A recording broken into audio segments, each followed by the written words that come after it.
Assalamualaikum warahmatullahi wabarakatuh. Berjumpa kembali bersama channel kita SWTP Banyuasin. Dengan saya hostnya Imam dan juga didampingi oleh Bapak Budi Alamsa dengan acara programnya Ngopi, Ngobrol Pintar dan Inspiratif. Saat ini kita kedatangan tamu yang cukup spesial, yaitu Bapak Aminuddin. Beliau selaku Kepala Dinas Pendidikan Kabupaten Banyuasin. Apa kabar Pak Amin? Alhamdulillah sehat, baik-baik, terima kasih. Ya Pak Amin, suatu kehormatan bagi kami SWTP dan juga DPD SWTP Kabupaten Banyuasin telah kehadiran Bapak Amin dan berkunjung di tempat kami pada hari ini. Pak Amin, mungkin kita tahu bahwasanya kita di Indonesia sekarang telah melaksanakan yaitu Hari Guru Nasional. Nah, Pak Amin, apa pesan dan maknanya untuk dari pemerintah Kabupaten Banyuasin untuk Hari Guru di tahun 2023 ini? Terima kasih. Pertama, sekali lagi kami ucapkan terima kasih. Selamat siang para pemirsa SWTP. Suatu kehormatan bagi kami dari Dinas Pendidikan dan Kebudayaan diberikan kesempatan untuk hadir di acara ngopi. Ngopi pintar, ngobrol pintar dan inspiratif. Ya. Kami juga hadir di sini, alhamdulillah bisa langsung didamping oleh Ketua SWI Kabupaten Banyuasin, Adinda kami Budi Alamsa SPDI, terkait kegiatan kita di tahun 2023. Di tanggal 25 November seiring dengan Hari Guru Nasional tahun 2023 dan Hari Ulang Tahun PGRI ke-78 sesuai dengan tema dari Kementerian Pendidikan dan Kebudayaan, Ristek dan Teknologi bahwa HGN kita dengan tema bergerak bersama rayakan Merdeka Belajar. Kemudian tema dari PGRI juga transformasi guru, wujudkan Indonesia maju. Ini alhamdulillah luar biasa. Ya. Adinda host, Pak Ketua SWI, kita Kabupaten Banyuasin melaksanakan kegiatan ini, banyak rangkaian kegiatan, baik di zona-zona yang dilakukan oleh PGRI, ada beberapa kegiatan yang dilakukan oleh MKKS, kemudian kita juga akan melaksanakan upacara dan hari puncak yang kerjasama antara Dinas Pendidikan dan Kebudayaan dan PGRI. Terkait dengan kesan dan pesan kami untuk guru khususnya di Kabupaten Banyuasin, kami atas nama pemerintah Kabupaten Banyuasin, atas nama Dinas Pendidikan yang Kabupaten Banyuasin, atas nama masyarakat Kabupaten Banyuasin mengucapkan selamat dan terima kasih atas dedikasi yang sudah guru-guru kita berikan kepada siswa-siswa kita yang ada di sekolah-sekolah. Kami yakin bahwa tidak mudah menjadi seorang guru. Tetaplah menjadi guru yang menjadi inspiratif bagi anak-anak dan menjadi teladan bagi anak-anak. Itu yang terpenting. Dan yakinlah bahwa guru tetap masih sangat dibutuhkan di tengah-tengah proses pembelajaran. Terima kasih. Ya, itu Pak Amin, terkait Hari Guru Nasional ini Pak Amin, kita akan bertanya-tanya sedikit tentang guru kepada Bapak Amin. Mungkin beliau adalah orang yang tepat untuk menjawabnya mungkin ya, khusus di Kabupaten Banyuasin. Pak Amin, di sini kami bertanya Pak Amin, berapa jumlah guru dan dengan jumlah sekolah yang ada di Banyuasin Pak Amin? Untuk jumlah sekolah dan jumlah guru saya bawakan langsung data Dapodik karena saya akan menyampaikan data real dari data pokok pendidikan di Kabupaten Banyuasin bahwa untuk di Banyuasin kita memiliki sekolah lebih kurang berjumlah 1.205 satuan pendidikan. 1.205 ya. Ada 585 sekolah negeri dan ada 620 sekolah swasta. Dari 585 sekolah negeri ini ada 488 sekolah SD, satuan pendidikan jenjang SD di Banyuasin ini. Di Banyuasin. Kemudian ada 77 sekolah negeri untuk jenjang SMP.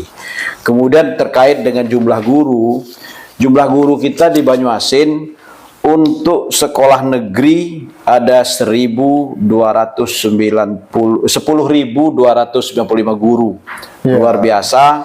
dari 13.362 guru yang ada di Kabupaten Banyuasin. Apakah itu sudah terpenuhi atau belum, Pak Amin? Secara kondisi sesuai dengan data pokok pendidikan di Kabupaten Banyuasin, jumlah guru kita dengan jumlah 10.295 khususnya di satuan pendidikan negeri ini sebetulnya sudah bisa dikategorikan mencukupi. Tapi kita ketahui bersama bahwa saat ini setiap bulan, setiap tahun pasti ada guru yang pensiun. Iya. Dan alhamdulillah kita di Kabupaten Banyuasin sudah membuat suatu kebijakan terkait dengan kesejahteraan guru. Kondisi guru di Kabupaten Banyuasin bisa dikategorikan bahwa kita sudah punya kebijakan terkait kesejahteraan guru. Ada anggaran dari APBD, yaitu tenaga penyedia jasa pendidikan. Alhamdulillah guru-guru honorer kita ini sudah diberikan insentif lah untuk pengganti lelah sebesar 1 juta 1 bulan. 1 juta 1 bulan. Kemudian terkait dengan kebijakan nasional pengangkatan pegawai dengan perjanjian kerja, kita di Banyuasin dari tahun 2019 sampai dengan tahun 2023 saat ini, alhamdulillah sampai tahun 2022 kita sudah merekrut 2.547 tenaga P3K guru. Kemudian di 2023 ini ada 1.536 formasi yang kita siapkan yang sekarang sedang melalui proses seleksi. Alhamdulillah kalau memang itu sudah semuanya bisa direkrutmen lewat P3K, kami yakin bahwa kesehatan guru di Kabupaten Banyuasin akan meningkat.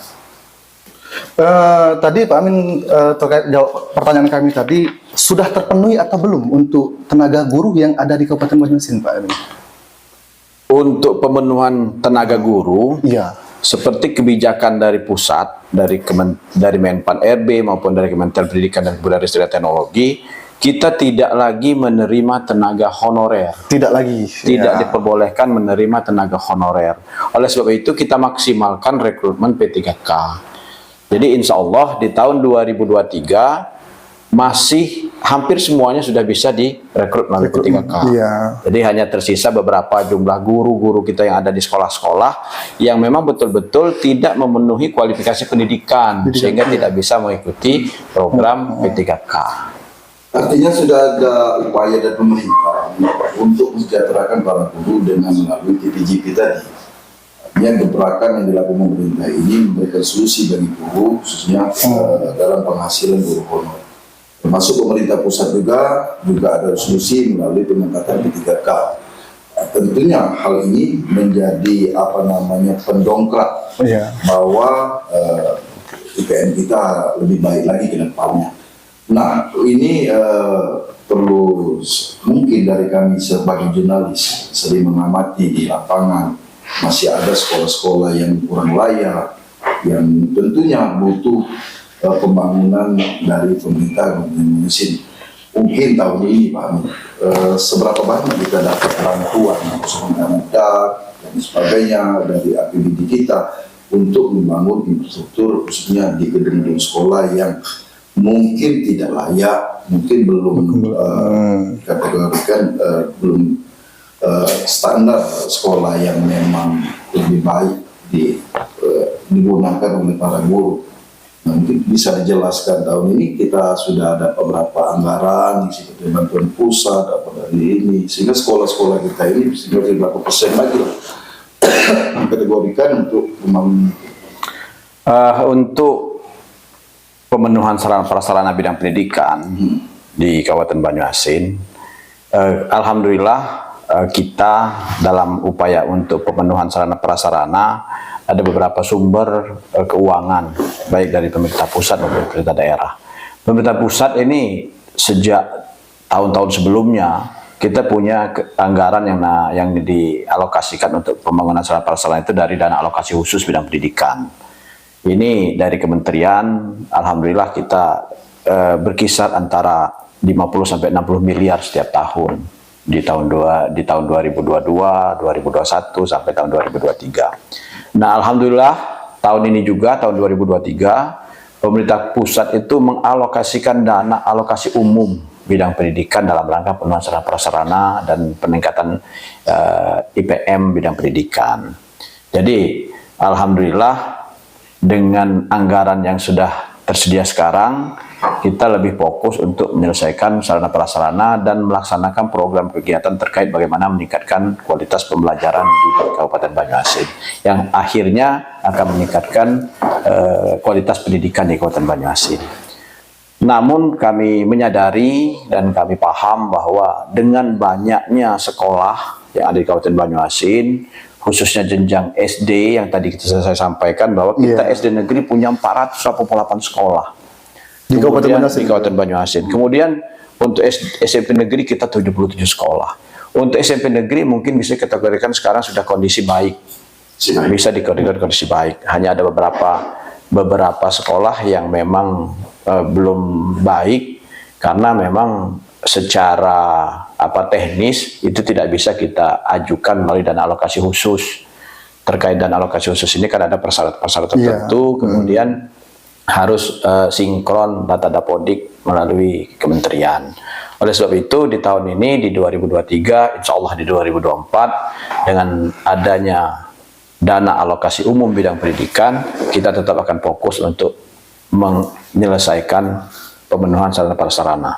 Masih banyak, kami tahu, kami menyadari bahwa masih banyak sekali satuan pendidikan jenjang SD yang belum begitu layak. Jadi berapa kemudian sekitar berapa persen lagi untuk kalau dikategorikan berapa persen secara kasar mungkin saya bisa menyampaikan bahwa tingkat kerusakan sekolah kita masih di angka 30%. 30%. Masih bisa dikategorikan di angka 30%.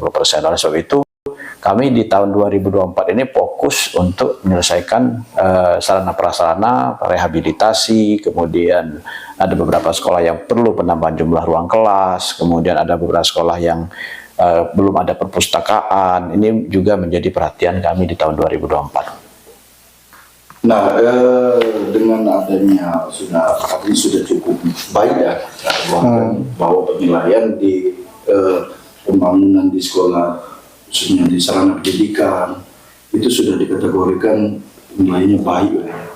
Untuk jenjang SMP, Untuk bidang SD yang belum. SD yang masih, karena memang luas wilayah, kemudian topografi daerah yang berbeda-beda. Kita ketahui bahwa kita punya 21 kecamatan, kita punya 288 desa. Semua desa itu punya SD. Kemudian letaknya yang luar biasa jauh, Grafiknya geografisnya jauh, ada di perairan seperti kita ketahui bersama. Secara kalkulasi untuk 21 kecamatan ini sudah terpenuhi sekolah-sekolah kita. Atau masih ada kecamatan wilayah yang belum ada sekolahnya? Kalau untuk pemenuhan sarana sekolah khususnya jenjang pembangunan sekolah baru ini sudah kita petakan juga tahun 2023 seperti yang saya sampaikan tadi bahwa kita di 2023 ini ada dana alokasi umum bidang pendidikan. Ini kami fokus untuk penambahan sekolah baru. Jadi kita ada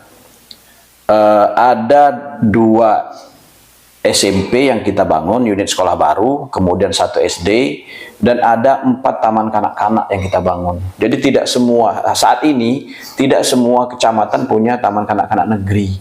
Oleh sebab itu di tahun 2023 kami fokus dengan memberikan layanan jenjang PAUD untuk di setiap kecamatan, sehingga kami bangun 4 unit sekolah baru jenjang taman kanak-kanak. Kemudian jenjang SD kita bangun juga sekolah yang ada di perbatasan, karena kita ketahui bahwa pertumbuhan penduduk di wilayah perbatasan ini luar biasa. Kita masih sangat membutuhkan satuan pendidikan di khususnya jenjang SD, sehingga betul-betul kita fokus bagaimana untuk memberikan layanan terhadap pendidikan di masyarakat di perbatasan. Pak Amin, kita adakan program Banyuasin Cerdas. Apa isi program dari Banyuasin Cerdas itu? Apa yang sudah dilaksanakan dan apa yang belum? Terkait dengan Banyuasin Cerdas, kita ketahui bahwa Banyuasin Cerdas ini adalah bagaimana mengimplementasikan visi misi pemerintah Bupati Wakil Bupati 2019-2023. Bahwa salah satu visinya adalah bagaimana meningkatkan sumber daya manusia berdaya saing dengan pendidikan dan kesehatan yang berkualitas. Oleh sebab itu muncullah 7 program prioritas pada saat itu, yaitu Banyuasin Cerdas. Banyuasin Cerdas ini upaya kita bagaimana menjadikan Banyuasin ini pendidikannya lebih berkualitas. Itu secara Lebih maju lagi. secara garis besarnya. Tapi itu tidak bisa kita kita selesaikan dalam waktu singkat. Kami dengan gerakan Banyuasin Cerdas, program prioritas Banyuasin Cerdas, kami punya inovasi-inovasi. Jadi kami menjabat sebagai Kepala Dinas Pendidikan dan Kebudayaan ini sejak tahun 2021 akhir. Kami 2021, kami punya inovasi yang kami sebut dengan gerakan siswa membaca dan menulis, gerakan Simanis. Simanis ya. Gerakan Simanis ini sebetulnya bagaimana mengatasi loss learning yang selama COVID-19. Seperti kita ketahui bahwa di 2020, di awal 2021, pembelajaran itu dilakukan secara daring. Siswa kita belajar di rumah dengan belajar dalam jaringan, dan kondisi wilayah kita tidak memungkinkan untuk semuanya dalam jaringan. Oleh sebab itu kami punya gerakan untuk betul-betul gerakan di semua satuan pendidikan, yaitu ayo kita apa langkah, apa kira-kira yang harus dilakukan oleh satuan pendidikan terkait dengan gerakan literasi. Jangan sampai anak-anak kita, khususnya jenjang SD, selama COVID tidak belajar, makanya kita buatlah gerakan siswa membaca dan menulis. Selain gerakan itu yang menjadi fokus kita. Selain itu juga sebetulnya bagaimana mengajak siswa itu untuk memasyarakatkan, membiasakan untuk membaca, kemudian membiasakan untuk menulis, kemudian menampilkan apa karya-karyanya, apa inovasi-inovasinya di gerakan Simanis ini. Kemudian di tahun 2022, Dinas Pendidikan dan Kebudayaan Kabupaten Banyuasin buat inovasi yang kita sebut sebagai pusat sumber belajar. Nah, ini terkait tadi Rindo Budi, terkait dengan jumlah luas wilayah kita yang sangat luas, karena kita paham bahwa Banyuasin ini sangat luas, terluas kedua di Sumatera Selatan. Kemudian penduduknya juga banyak, penduduk terbanyak kedua di Sumatera Selatan. Bagaimana upaya kita untuk kualitas pembelajaran di satu wilayah dengan kualitas pembelajaran di wilayah yang lain tidak terlalu jauh gapnya. Dan jangan sampai kita kualitas pembelajaran di satu wilayah yang menanjau di sana rendah, kemudian yang punya fasilitas yang bahasa kita di jalan hitam tinggi, inilah kita buat suatu kebijakan, suatu inovasi yang kita sebut sebagai proses berbelajar. Jadi di setiap kecamatan itu kita tunjuk satu sekolah sebagai pusat sumber belajar dalam upaya kita untuk meningkatkan kualitas pembelajaran. Bagaimana meningkatkan kompetensi guru di setiap wilayah, itulah kita buat wadah yang namanya pusat sumber belajar.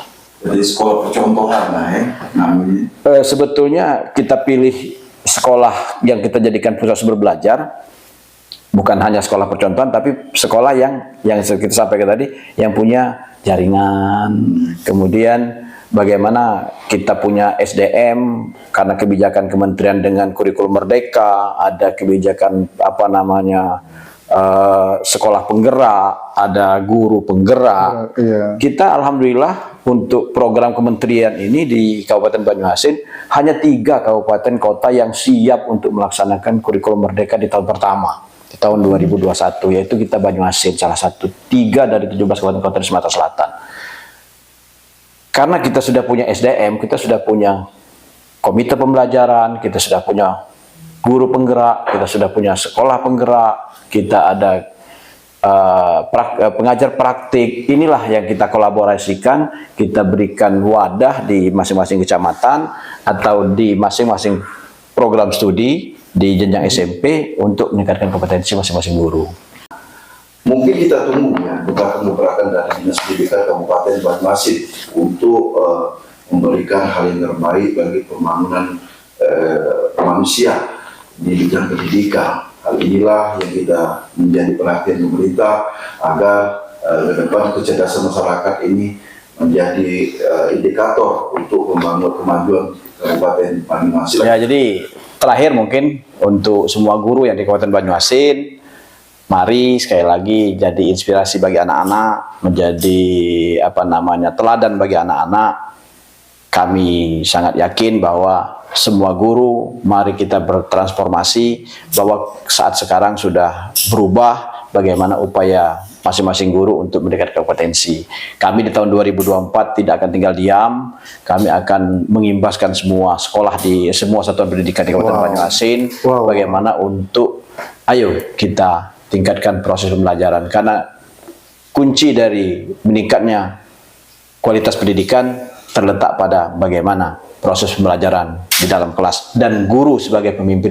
Tentunya saya ucapkan terima kasih Pak Amin atas pertemuan yang singkat ini, obrolan singkat ini. Kami dari SWTP mungkin pertemuan ini tidak sebatas ini saja. Untuk kedepannya kami akan undang kembali di studio. Kami hadir langsung ke Dinas Pendidikan. Mungkin ini saja obrolan singkat dari SWTP. Terima kasih Apus untuk Aminuddin SPDMM yang telah memberikan penjelasan terkait dengan program pendidikan yang ada di Kabupaten Banyuasin. Hal ini kita apresiasi bahwa Dinas Pendidikan Banyuasin tidak tinggal diam bagaimana meningkatkan mutu pendidikan di Kabupaten Banyuasin. Kami dari SWTP tentunya mengucapkan terima kasih pada narasumber kami yang telah hadir langsung di studio kami. Jangan lupa sebelum itu saya akhiri, subscribe, like, komen. Assalamualaikum warahmatullahi wabarakatuh.